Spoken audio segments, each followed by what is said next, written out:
ایران اور اسرائیل کے درمیان جاری کشیدگی کو آج 23 دن مکمل ہو چکے ہیں، تاہم اس میں کمی دیکھنے کو نہیں ملی۔ آئے روز اس میں اضافہ ہی ہوتا جا رہا ہے۔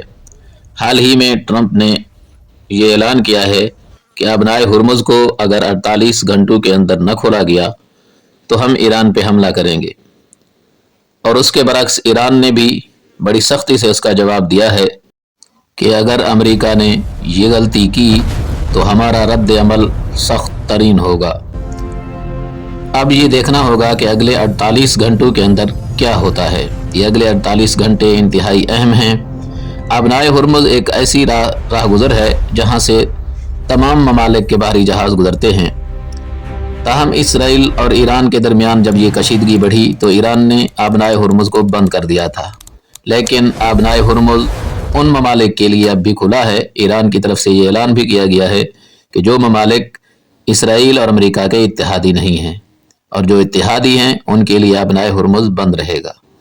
مزید پاسداران انقلاب کی طرف سے یہ بھی کہا گیا ہے کہ ہمارے حملے اس سے زیادہ تیز تر ہوں گے۔ دیکھنا یہ ہوگا کہ اگلے 48 گھنٹوں کے اندر کیا رد عمل سامنے آتا ہے، اور اگلے 48 گھنٹے انتہائی اہم ہیں۔ اب دیکھنا یہ ہوگا کہ اگلے 48 گھنٹوں میں کوئی ملک انٹرفیئر کر کے اس جنگ کو روکنے کی کوشش کرے گا یا پھر نہیں۔ کیا اپڈیٹس آتی ہیں ہم آپ کے ساتھ ضرور شیئر کریں گے۔ اگلی ویڈیو کا انتظار کیجیے گا۔ ہاں، چینل کو سبسکرائب کرنا نہ بھولیے گا۔ ویڈیو کو لائک بھی کر دیں اور دوسروں کے ساتھ شیئر بھی کر دیں۔ اللہ حافظ۔